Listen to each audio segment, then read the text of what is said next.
నమస్తే Zee TV Telangana news కి స్వాగతం. ముందుగా బులెటిన్ హెడ్లైన్స్. బీజేపీ రాష్ట్ర ఉపాధ్యక్షులు Shri NVSS Prabhakar press meet. టీడీపీకి ఓటు వేయలేదనే కారణంతో ఆస్తుల్ని ధ్వంసం చేస్తూ దొంగ కేసులు పెడుతున్నారు వైఎస్ఆర్సీపీ అధ్యక్షులు వైఎస్ జగన్.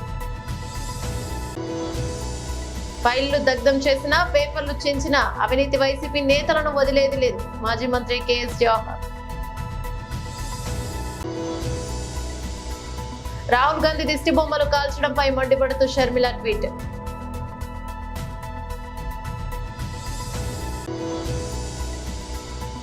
తెలంగాణ భవన్లో బీఆర్ఎస్ నేతల ప్రెస్ మీట్.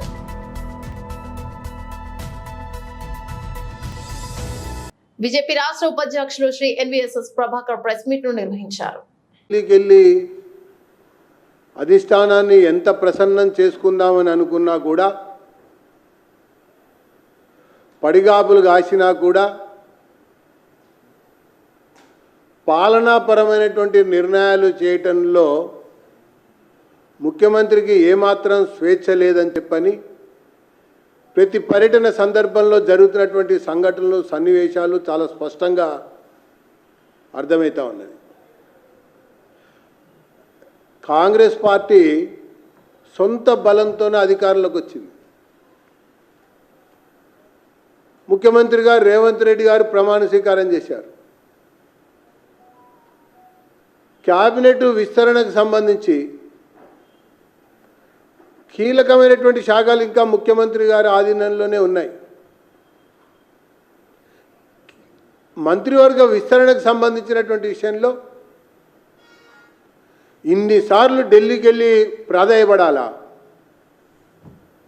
ఇన్నిసార్లు ఢిల్లీలో పడిగాపులు గాయాలా? అరే, ఒక ముఖ్యమంత్రికి రాజ్యాంగబద్ధంగా విశేషమైనటువంటి అధికారాలు ఉన్నాయి మంత్రివర్గాన్ని ఏర్పాటు చేసుకోవటంలో. ఒకవైపున రాజ్యాంగ పరిరక్షకులు, రాజ్యాంగాన్ని మేమే రక్షిస్తున్నామని మాట్లాడుతున్నటువంటి కాంగ్రెస్ పార్టీ రాజ్యాంగ పరంగా ముఖ్యమంత్రికి ఉన్నటువంటి అధికారాలన్నీ కూడా నిర్వహించుకునేటువంటి విషయంలో ఏమాత్రం కూడా ముందుకు సాగనినటువంటి అధిష్టానం కాంగ్రెస్ పార్టీదని చెప్పని నేను పేర్కొంటా ఉన్నా. ఇకపోతే కాంగ్రెస్ పార్టీకి ఇది కొత్త ఏం కాదు. అప్పటి ఆంధ్రప్రదేశ్లో, ఇప్పటి తెలంగాణలో కూడా, కొత్తగా ఏర్పడినటువంటి ఇప్పటి తెలంగాణలో ముఖ్యమంత్రుల్ని అవమానించడం వాళ్ళకే చెల్లింది. ముఖ్యమంత్రులని అనేక రకాలుగా ఇబ్బందులు పెట్టడం వాళ్ళకే చెల్లింది. పాలనాపరమైనటువంటి నిర్ణయాలు చేయనీయకుండా అడ్డుకోవడంలో కూడా కాంగ్రెస్ పార్టీ అధిష్టానానికే చెల్లింది. చాలా స్పష్టంగా 3 నెలల్లోనే రేవంత్ని ముప్పు తిప్పలు పెట్టింది ఈ కాంగ్రెస్ అధిష్టానమే. 6 నెలలు దాటినా కూడా అడుగు ముందుకు వేయనీయకుండా అడ్డుకుంటుంది కాంగ్రెస్ పార్టీ యొక్క అధిష్టానమే. ఈ రాష్ట్రం ఇన్ఛార్జు దీపాదాస్ మున్షి ఒక రాజ్యాంగేతర శక్తిగా ఈరోజు నడిపిస్తూ ఉన్నది. ఆ రకంగా ముందరికాళ్ళకు బంధం వేసి ఏ నిర్ణయాన్ని కూడా చేయనీయకుండా ఉండటంలో అధిష్టానం విజయవంతమైందని చెప్పని అనిపిస్తూ ఉంది. ముఖ్యమంత్రి గారు రేవంత్ రెడ్డి గారు ఒక విషయంలో ముందుగా ప్రకటన చేస్తారు, ఆ తర్వాత 2 రోజులకే ఒక సవరణ చేస్తారు. దానికి మళ్ళీ ఫైనల్గా వివరణ ఇచ్చి ఆ కథని అక్కడికి కంచికి చేరుస్తారు. ఇది జరుగుతున్నటువంటి పాలన యొక్క వ్యవహారం. రాష్ట్ర అవతరణ సమయంలో సోనియా గాంధీ వస్తుందని ముందుగా రేవంత్ ప్రకటన చేసి, ఆ తర్వాత సవరణ చేసి వివరణ ఇచ్చి కథ క్లోజ్ చేశారు. హామీల విషయంలో కూడా, అంటే ఇది రేవంత్ హామీలు అన్నట్టుగానే కాంగ్రెస్ భావిస్తూ ఉంది. మేనిఫెస్టోలో పొందుపరిచినప్పటికి కూడా ఇవి రేవంత్ హామీలు మాత్రమే. కాంగ్రెస్ పార్టీ అధిష్టానంతో ఇది సంబంధం లేనట్టుగా వ్యవహరిస్తూ ఈ హామీలు అమలుకు సంబంధించిన విషయంలో కూడా ఒక్క అడుగు ముందుకు వేయనీయకుండా అడ్డుకుంటుంది ఈ కాంగ్రెస్ పార్టీ అధిష్టానమే అని చెప్పి నేను ఈ సందర్భంగా పేర్కొంటా ఉన్నా, ఆరోపిస్తా ఉన్నా. టీడీపీకి ఓటు వేయలేదనే కారణంతో ఆస్తుల్ని ధ్వంసం చేస్తూ దొంగ కేసులు పెడుతున్నారు. వైఎస్ఆర్సీపీ పాలనలో వివక్షకి తావు లేకుండా అర్హతే ప్రామాణికంగా ప్రతి ఇంటికి మంచి చేశాం, కానీ ఈరోజు కేవలం ఓటు వేయలేదనే కారణంతో కక్ష సాధింపు రాజకీయాలు చేస్తూ రాష్ట్రాన్ని రావణ కాష్టంలా మార్చేస్తారని వైఎస్ఆర్సీపీ అధ్యక్షులు వైఎస్ జగన్ అన్నారు. ఈరోజు పిన్నెల్లి రామకృష్ణారెడ్డి మీద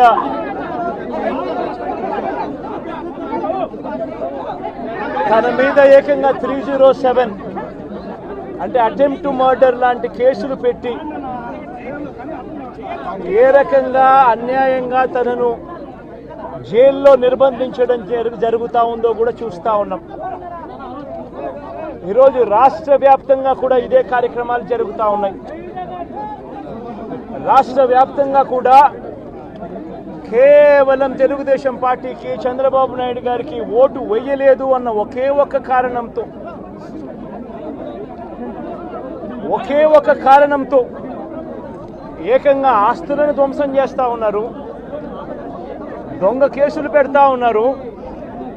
వీళ్ళే కొడతారు, మళ్ళీ వీళ్ళే అటువైపున ఉన్న వారి మీద వాళ్ళు కొట్టారు అని చెప్పి కేసులు పెడతారు. ఇంతటి దారుణంగా ఈరోజు రాష్ట్రంలో పరిపాలన సాగిస్తూ ఉన్నారు. నేను అడుగుతా ఉన్నా, ఇదే గత 5 సంవత్సరాల కాలంలో వైఎస్ఆర్సీపీ పరిపాలనలో ఉండగా, వైఎస్ఆర్సీపీ ప్రభుత్వంలో ఉండగా అప్పుడు జగన్ ఏం చేశాడు? కులం చూడలేదు, మతం చూడలేదు, ప్రాంతం చూడలేదు, చివరికి ఏ పార్టీకి ఓటు వేశారన్నది కూడా చూడకుండా ప్రతి పథకము, ప్రతి మనిషి కూడా అర్హత అన్నది మాత్రమే ప్రామాణికంగా తీసుకుని ప్రతి ఇంటికి డోర్ డెలివరీ చేసిన ప్రభుత్వం వైఎస్ఆర్సీపీ ప్రభుత్వందైతే, జగన్మోహన్ రెడ్డి ప్రభుత్వందైతే, ఈరోజు కేవలం తెలుగుదేశం పార్టీకి ఓటు వేయలేదని, కేవలం చంద్రబాబు నాయుడు గారికి ఓటు వేయలేదని, కేవలం ఓటు వేయలేదన్న ఒక్క కారణంతో ఆస్తులు ధ్వంసం చేస్తూ ఉన్నారు, మనుషులను కొడతా ఉన్నారు, కొట్టి మరి కేసులు పెడతా ఉన్నారు. ఇంతటి అన్యాయంగా రాష్ట్రాన్ని రావణ కాష్టం చేస్తూ ఉన్నారు. మేడ్చల్ జిల్లా మీర్పేట హెచ్పీ కాలనీలో శ్రీ సూర్య యూత్ అసోసియేషన్ ఆధ్వర్యంలో అల్లూరి సీతారామరాజు 127వ జయంతి ఉత్సవాలు ఘనంగా నిర్వహించారు. ఈ సందర్భంగా ఉప్పల్ ఎమ్మెల్యే బండారి లక్ష్మారెడ్డి, మాజీ ఎమ్మెల్యే ఎన్వీఎస్ఎస్ ప్రభాకర్, స్థానిక కార్పొరేటర్ జరిపోతుల ప్రభదాస్ మరియు అల్లూరి సీతారామరాజు వంశస్థులు, అభిమానులు, పలువురు ప్రముఖులు, నాయకులు, కార్యకర్తలు, ప్రజలు పాల్గొని అల్లూరి సీతారామరాజు విగ్రహానికి పూలమాల వేసి నివాళులర్పించారు. ఈ సందర్భంగా తాజా మాజీ ఎమ్మెల్యేలు బండారి లక్ష్మారెడ్డి, ఎన్వీఎస్ఎస్ ప్రభాకర్లు మాట్లాడుతూ స్వాతంత్ర పోరాటంలో అల్లూరి సీతారామరాజు రవి అస్తమించిన బ్రిటిష్ సామ్రాజ్యాన్ని గడగడలాడించి తన ప్రాణాలను త్యాగం చేసిన గొప్ప వీరుడని కొనియాడారు. దేశ ప్రజలందరూ అల్లూరి సీతారామరాజు ఆశయ సాధన కోసం కృషి చేయాలని కోరారు.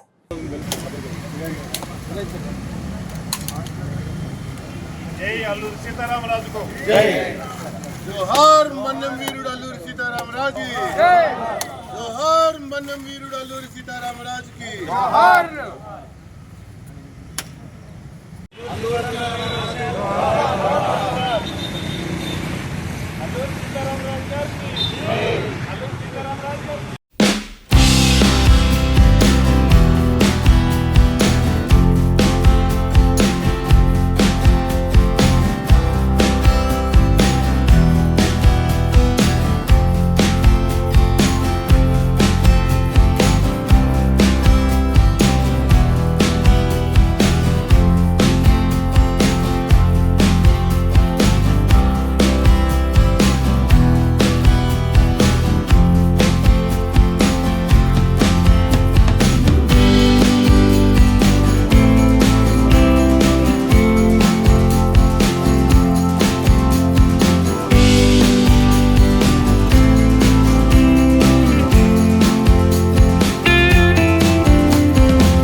విగ్రహ ప్రతిష్ఠ దగ్గర నుంచి ప్రతి సంవత్సరం చేస్తున్న కార్యక్రమం ఇది.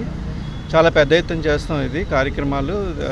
దానికి విరాళాల రూపంలో కూడా అందరూ కూడా సహృదయంగా అందరూ ఇచ్చి ఈ కార్యక్రమాన్ని జయప్రదం చేస్తున్నారు. ఈ అంటే జయంతి వర్ధంతే కాకుండా అన్ని ప్రోగ్రామ్స్కి వాళ్ళ తరపున అది చలివేంద్రం కానివ్వండి, క్యాంప్ హెల్త్ క్యాంప్ కానివ్వండి, ఎనీథింగ్స్ అందరి తరపున అందరూ మాకు సహాయ సహకారాలు అందిస్తున్నందుకు పేరున ధన్యవాదాలు తెలియజేస్తున్నాం. శ్రీ సూర్య యూత్ అసోసియేషన్లో శ్రీ విప్లవ జ్యోతి అల్లూరి సీతారామరాజు గారి జయంతి జరుపుకోవడం మా యొక్క పూర్వజన్మ సుకృతంగా భావిస్తూ సెలవు తీసుకుంటున్నాను. Thank you. డీటెయిల్స్ చూస్తే తెలంగాణ భవన్లో బీఆర్ఎస్ నేతలు ప్రెస్ మీట్ ను నిర్వహించారు. మైనారిటీ పట్ల ఎన్నడూ ఒక రివ్యూ మీటింగ్ పెట్టలేదు. మైనారిటీ పైన జరుగుతున్న అన్యాయాన్ని ఎప్పుడు ముందుకొచ్చి మేము ఉన్నామని చెప్పలేదు. కేవలం ఎలక్షన్ బిఫోర్ ఎన్నో మాయ మాటలు చెప్పి ఓటు తీసుకున్న కాంగ్రెస్ పార్టీ ఈరోజు మైనారిటీస్ని అన్యాయం చేస్తుంది. మైనారిటీలు కేవలం ఓటు ఏనికి హక్కు ఉందా?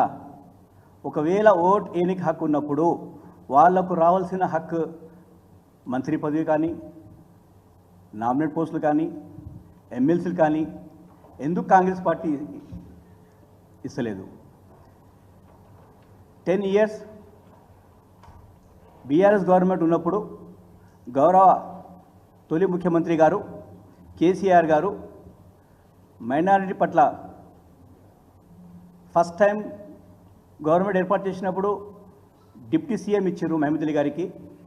డిప్యూటీ సీఎంతో పాటు రెవెన్యూ మంత్రి శాఖ ఇచ్చారు. సెకండ్ టైం గవర్నమెంట్ ఏర్పాటు చేసినప్పుడు ఓన్లీ ఇద్దరే ఓత్ తీసుకున్నారు, గౌరవ కేసీఆర్ గారు మరియు మహమూద్ అలీ గారు. అయితే కేసీఆర్ గారు మైనారిటీకి ఎంత గౌరవం ఇచ్చారో 10 yearsలో మీ ముందు ఉంది. అదే కాంగ్రెస్ ప్రభుత్వం 8 నెలలు అవుతుంది, ఈ రోజు వరకు మనకు రావాల్సిన హక్కు మైనారిటీ పదవి కానీ ఇంకా ఎమ్మెల్సీ కానీ ఏది మాకు వచ్చలేదు. కాంగ్రెస్ ప్రభుత్వం కేవలం మైనారిటీకి చిన్న చూపు చూస్తుంది. మీకు 2-3 విషయాలు మీ ముందు పెట్టాలనుకుంటున్నాను.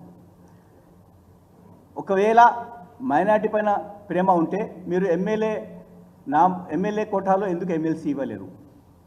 ఒకటి. రెండవది, ఇప్పుడున్న ముఖ్యమంత్రి గారు పిసిసి అధ్యక్షుడు, ఆయన పిసిసి అధ్యక్షుడుగా ఉన్నారు. అయితే ఆయన ఎలక్షన్ క్యాంపెయిన్లో ఒక మైనారిటీ డిక్లరేషన్ చేసిండు. దాంట్లో ఏం పెట్టిరు? నేను కాంగ్రెస్ గవర్నమెంట్ వచ్చిన తర్వాత మైనారిటీకి సప్లైని ఇస్తా, సప్లైన్తో పాటు వాళ్ళకు రావాల్సిన బడ్జెట్ 4,000 కోట్లు పెట్టి 1,000 కోట్లు మళ్ళీ ఎక్స్ట్రా అన్ఎంప్లాయ్మెంట్ యూత్ ఉమెన్కి సబ్సిడీ లోన్స్ ఇస్తా అని చెప్పి అనౌన్స్ చేయడం జరిగింది. మీరు ఒకవేళ ఏం చెప్పారు? కాంగ్రెస్ పార్టీ మాట ఇస్తే మాట మీద ఉంటుందని మీరు చెప్పారు. కానీ ఈరోజు ఎక్కడ మాట మీద ఉన్నది కాంగ్రెస్ పార్టీ? మీరు ఒకసారి మీరు వినండి. ఆయన ఇటీవల పెరిగిపోతున్న సైబర్ నేరాలపై ప్రముఖ నటుడు జూనియర్ ఎన్టీఆర్ వీడియో విడుదల చేశారు. హైదరాబాద్ సైబర్ క్రైమ్ డిపార్ట్మెంట్ విజ్ఞప్తితో ఆయన ఈ వీడియో చేశారు. సైబర్ నేరస్తుల బారిన పడినప్పుడు ధైర్యపడకుండా హైదరాబాద్ సైబర్ క్రైమ్ డిపార్ట్మెంట్ ఫిర్యాదు చేయాలని సూచించారు. వ్యక్తిగత వివరాలను సోషల్ మీడియాలో పోస్ట్ చేయొద్దని వీడియో ద్వారా జూనియర్ ఎన్టీఆర్ యువతను హెచ్చరించారు. ఆన్లైన్ లో అపరిచితులతో ఏర్పడే పరిచయాలు అనుకోని కష్టాలకు కారణం కావచ్చని జాగ్రత్తగా ఉండాలని సూచించారు. ధైర్యంగా ఉండాలని, సైబర్ నేరస్తుల బారి నుంచి తప్పించుకోవడానికి సైబరాబాద్ పోలీసుల సాయం తీసుకోవాలని చెప్పారు. ఆన్లైన్ లో పరిచయమైన యువకుడితో స్నేహం పెంచుకొని ప్రేమలో పడ్డ యువతి ఎలాంటి కష్టం ఎదుర్కొందనేది జూనియర్ ఎన్టీఆర్ షేర్ చేసిన వీడియోలో చూపించారు. యువత అవగాహన కోసం హైదరాబాద్ సైబర్ క్రైమ్ డిపార్ట్మెంట్ ఈ వీడియోను సోషల్ మీడియాలో విడుదల చేసింది. ఫైళ్లు దగ్ధం చేసిన, పేపర్లు చించిన అవినీతి వైసీపీ నేతలను వదిలేది లేదు అని మాజీ మంత్రి కేఎస్ జవహర్ అన్నారు. అందరికీ నమస్కారం. అగ్గిపుల్ల, సబ్బుబిళ్ళ, కుక్కపిల్ల కాదేది కవితకు అనర్హం అని ఆ రోజు శ్రీశ్రీ చెప్తే, జగన్మోహన్ రెడ్డి అక్రమాలకు ఇసుక లేదు, ఇటుక లేదు, భూమి లేదు, శాండ్, ల్యాండ్, ఐలాండ్, వైన్ అన్నీ కూడా దోపిడీకి గురైనటువంటి పరిస్థితుల్లో ఆ దొంగతనం చేసిన వ్యక్తి, ఎందుకంటే ఎలిబి సృష్టించుకోవడానికి చేసిన ప్రయత్నంతో పాటు ఏ నేరస్తుడైనా సరే ఏదో ఒక సందర్భంలో ఒక క్లూ వెళ్ళేటటువంటి పరిస్థితి దొంగలకు బాగా తెలుసు. జగన్మోహన్ రెడ్డి కూడా అదే విధంగా తెలుసని నేనైతే అనుకుంటా ఉన్నా. కృష్ణా కరకట్ట పైన అర్ధరాత్రి ఫైల్డ్ దగ్ధం కేసు ఒకటి చూస్తూ ఉంటే అసలు వీళ్ళు ఎన్ని దగ్ధం చేసినా ఏం చేసినా కానీ చిట్టా మా దగ్గర ఉంది. ఎవడెవడు ఏమేం చేశాడు, ఎంత దోచుకున్నారు, దేనిలో ఎలా ఉంది, ఇవన్నీ కూడా తెలుగుదేశం పార్టీ దగ్గర పూర్తిగా, ఎందుకంటే చిత్రగుప్తుడి దగ్గర ఏ విధమైనటువంటి పాపాల చిట్టా నమోదై ఉంటుందో అదేవిధంగా ఈరోజు వీళ్ళ పాపాల చిట్టా అంతా కూడా నమోదై ఉన్నటువంటి పరిస్థితుల్లో ఈరోజు సాక్షాత్తు అధికారులు ఏ విధంగా తయారయ్యారంటే వీళ్ళు భాగస్వాములు అవటం, దొంగలతో పాటు వీళ్ళు కూడా భాగస్వాములు అయినటువంటి సందర్భంలో ఆ భాగస్వాములతో కలిసి వీళ్ళు కూడా నేరాలు చేసే విధంగా తయారైనటువంటి పరిస్థితి చూస్తూ ఉన్నాం. ఈరోజు పొల్యూషన్ కంట్రోల్కి సంబంధించి సమీర్ శర్మ గారే స్వయంగా ఆ నాగరాజు అనే డ్రైవర్కి ఏ విధంగానైతే ఫైల్ దగ్ధం చేయమని కానీ అదేవిధంగా పేపర్లు సాక్ష్యాలు అన్నీ కూడా చేయమని చెప్పినటువంటి పరిస్థితి చూస్తూ ఉంటే వీళ్ళు సాక్ష్యాలు తారుమారు చేయటం, సాక్ష్యాలు రూపుమాపిన దానిలో వీళ్ళ కేసులు పెట్టి లోపల వేయాల్సినటువంటి పరిస్థితి ఉంది. ఎందుకంటే వీళ్ళందరూ అనుకుంటా ఉన్నారు ఒకప్పుడు ఏదైతే వాసుదేవరెడ్డి విర్రవీగి బ్రోవరేజ్ సంబంధించి కానీ ఎక్సైజ్ సంబంధించిన కానీ అనేకమైనటువంటి చేస్తే దాదాపు 3 రోజుల పైగా ఏపీఎస్బీసీఎల్లో చేసినటువంటి వాసుదేవరెడ్డి విషయం చూసినప్పుడు ఆయన ఇంటిలోనే కానీ ఆయన విల్లాలో 3 రోజుల పైగా సోదాలు చేసి అన్నీ రికవర్ సేకరించినప్పటికీ ఇంకా లెక్కలు తేలే. అంటే కోట్లాది రూపాయల సొమ్ముని వీళ్ళు అక్రమంగా ఆర్జించి, ఎందుకంటే వీళ్ళు ఐఏఎస్లు ఐపీఎస్లు గ్రూప్ 1 ఆఫీసర్స్గా ఉన్నటువంటి వ్యక్తులు ప్రజాధనాన్ని ఏ విధంగా రక్షించాల్సింది పోయి ప్రజాప్రతినిధులైనటువంటి జగన్మోహన్ రెడ్డి అండుకో ఆలీబాబా 40 దొంగలు, వాళ్ళు మంత్రులు వీళ్ళందరూ 24 మంది అయితే ప్రతి మంత్రి కూడా అవినీతిలో కూరుకుపోయినటువంటి పరిస్థితి చూస్తూ ఉన్నాం. ఈరోజు చూస్తే ప్రత్యేకంగా ఈ ఫైల్ అనేది అమరావతిలో దగ్ధం చేశారు, కరకట్ట మీద దగ్ధం చేశారు. అదేవిధంగా ప్రజలు అప్రమత్తమై పట్టుకోబట్టి కొంతన్నా అక్కడ సేవ్ అయినటువంటి పరిస్థితి చూస్తూ ఉన్నాం. ఒక పక్క ఎక్సైజ్ డిపార్ట్మెంట్కి సంబంధించి వాసుదేవరెడ్డిని అరెస్ట్ చేసి 3rd డిగ్రీ ప్రయోగిస్తే నిజాలు తెలుస్తాయి. అదేవిధంగా ఇక్కడ సమీర్ శర్మ ఆయన ఎందుకు తగలబెట్టించాడు, ఏ విధంగా అతను డ్రైవర్ని ఏ విధంగా పంపాడు, సమీర్ శర్మని ఈ పాటికి అరెస్ట్ చేయాల్సినటువంటి పరిస్థితి ఉంది. అరెస్ట్ చేసి అతని మీద కూడా 3rd డిగ్రీ ప్రయోగిస్తే ఖచ్చితంగా నిజాలు వస్తాయి. దీని వెనక ఎవరెవరి యొక్క పాపాలు ఉన్నాయి, ఏ విధంగా పాపాలు చిట్టా బయటకు వస్తుంది అనేది మనకు ఖచ్చితంగా తెలుసుద్ది. వీళ్ళు పొరపడతా ఉన్నారు, పేపర్లు తగలేసి ఆర్డిస్కులు తగలేస్తే మా పాపాలన్నీ కొట్టుకుపోతాయి అనుకుంటున్నారు. కానీ వాళ్ళ పాపాలు ఎక్కడా కూడా కాగితాలు చించినంత మాత్రాన, కాగితాలు తగలేసినంత మాత్రాన వాళ్ళ పాపాలు కరిగిపోవు, పారిపోవు. వాళ్ళ పాపాలు అన్నీ కూడా దొరికాయి, అన్నీ కూడా విచారణ జరుగుతూ ఉంది, శిక్షించబడతారు. చంద్రబాబు నాయుడు గారు అవినీతి మీద యుద్ధం మొదలుపెట్టినటువంటి పరిస్థితి ఈరోజు రాష్ట్రంలో అధికారంలోకి వచ్చిన తర్వాత ఏదైతే శాండ్ ప్రత్యేకంగా జేపీ ఇన్ఫ్రాస్ట్రక్చర్ సంబంధించి దాదాపు 800 కోట్ల రూపాయలు కట్టకుండానే కట్టామని చెప్పేటటువంటి పరిస్థితి చూస్తే ఏ విధంగా జగన్మోహన్ రెడ్డి తన అనుయాయుల్ని దోపిడీకి ప్రోత్సహించాడు అనేది తెలుస్తూ ఉంది. అదేవిధంగా ఈ మధ్యకాలంలో మంత్రులందరి మీద ఇమ్మడి బొబ్బడిగా వస్తూ ఉన్నాయి. రాష్ట్ర పౌర సరఫరాల శాఖ మంత్రివర్యులు శ్రీ నాదెండ్ల మనోహర్ ప్రెస్ మీట్. మా బాధ్యత అది కూడా ఖచ్చితంగా మా ప్రాధాన్యాలలో ఇది ఒక ముఖ్యమైన అంశం. ఇది పూర్తిగా మేము చిత్తశుద్ధితోటి నిజాయితీగా అమలు చేయాలని, ఒక మార్పు తీసుకురావాలని మేము చేస్తున్న ఈ ప్రయత్నంలో ప్రతి ఒక్కరు కూడా సహకరించమని మనస్ఫూర్తిగా ఈ సందర్భంగా కోరుకుంటున్నాను. ఎందుకంటే ప్రజా పంపిణీ వ్యవస్థ ద్వారా అందించే బియ్యం మరియు ఇతర నిత్యావసర సరుకులు ఖచ్చితంగా సక్రమంగా నాణ్యతతోటి ప్రజలకు అందే విధంగా మేము చర్యలు చేపట్టబోతున్నాం. అందులో ఏ మాత్రం కూడా తూకంలో తేడా వచ్చినా లేదా సరుకు పక్కదారి పట్టించాలని కొంతమంది ప్రయత్నించినా ఎవరిని కూడా వదిలే ప్రసక్తే లేదు. చాలా కఠినంగా వ్యవహరిస్తాం. ఉదయమే మేము సమీక్షా సమావేశం ఏర్పాటు చేసుకున్నప్పుడు కమిషనర్ గారితో, ఎండీ గారితో నేను చెప్పింది ఏంటంటే, ఈ నెల మేము చేస్తున్న పంపిణీ కార్యక్రమంలో 251 MLS పాయింట్స్లో ఆల్రెడీ తనిఖీలు జరిగినాయి. అదేవిధంగా ఫేర్ ప్రైస్ డీలర్స్ మరియు మొబైల్ డిస్పెన్సింగ్ యూనిట్స్, MDUs అంటాం, ఈ వాహనాలు ఏవైతే తీసుకొచ్చి వీళ్ళు పంపిణీ చేస్తున్నారో వాళ్ళు సక్రమంగా పంపిణీ చేస్తున్నారు లేదా అనే బాధ్యత మా జిల్లా యంత్రాంగం పైన ఉంటుంది. స్థానికంగా ఉన్న డిస్ట్రిక్ట్ సప్లై ఆఫీసరు, జాయింట్ కలెక్టర్లు, సివిల్ సప్లైస్ డిప్యూటీ తహసీల్దార్లు వీళ్ళందరూ కూడా అప్రమత్తంగా ఉండి సమాచారం తెప్పించుకుని ఎక్కడ కూడా పొరపాటు జరగకుండా సక్రమంగా ప్రతి కార్డుదారుడికి సరైన తూకంతో బియ్యం అందించే ఈ కార్యక్రమాన్ని జాగ్రత్తగా నిర్వహించాల్సిన బాధ్యత వాళ్ళందరిపైన ఉంటుంది. ఇంకా ఎన్నో మార్పులు తీసుకొస్తాం రాబోయే రోజుల్లో. నేను మరొకసారి రాష్ట్ర ప్రజలందరికీ కూడా మా ప్రభుత్వం చేపట్టబోయే ప్రతి కార్యక్రమం కూడా ఖచ్చితంగా నిజాయితీగా ఉంటుంది, పారదర్శకంగా, ఒక మంచి విలువలతో కూడిన రాజకీయాలతో నిండి మనస్ఫూర్తిగా ప్రజలకి మంచి అధికారం చూపించాలనే ఉద్దేశంతో మేము కష్టపడి పనిచేస్తున్నాం. సో ఈ వ్యవస్థలో ఉన్న ప్రతి ఒక్కరూ దయచేసి వాళ్ళు కూడా ఆ మార్పు చూపించాలి. కష్టపడాల్సిన అవసరం వచ్చింది.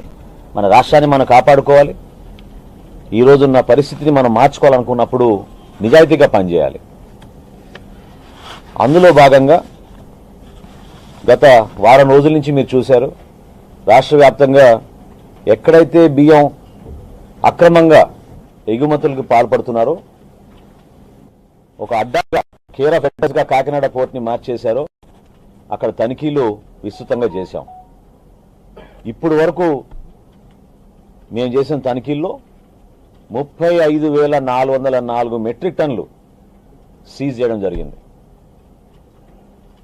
ఈ 35,404 మెట్రిక్ టన్నులు సీజ్ చేసినప్పుడు సుమారుగా చూచాయిగా 159 కోట్ల రూపాయలు దాని విలువ.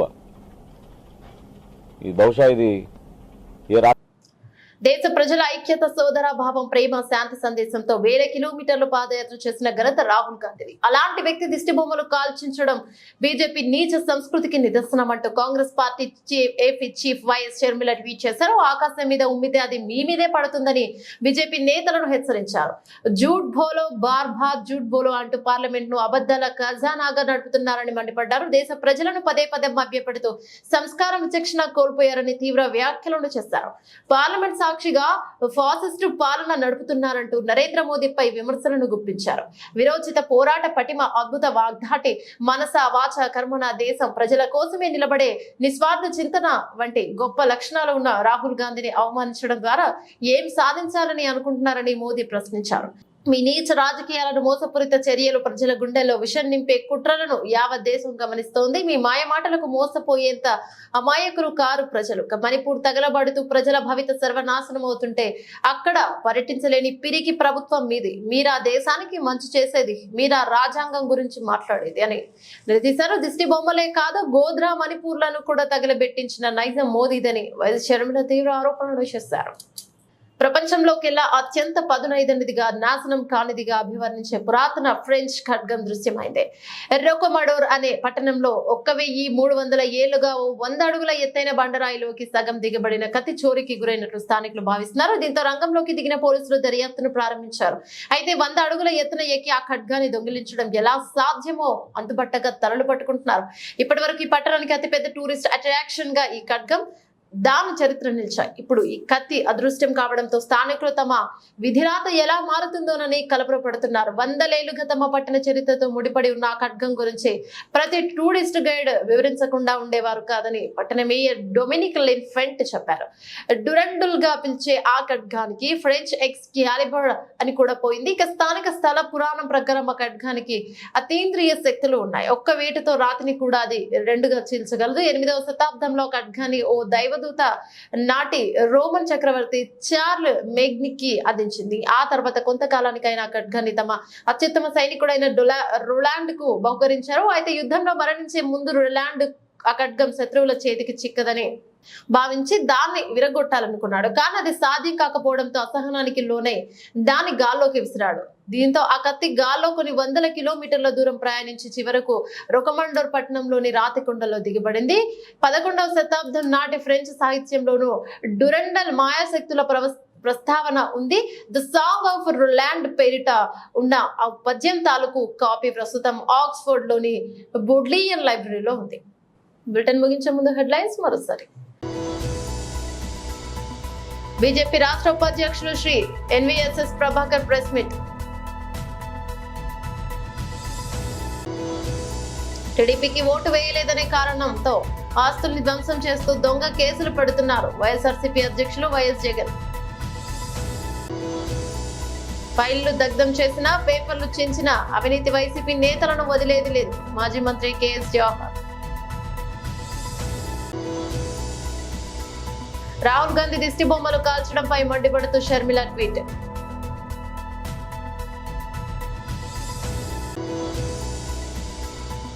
తెలంగాణ భవన్లో బీఆర్ఎస్ నేతల ప్రెస్ మీట్.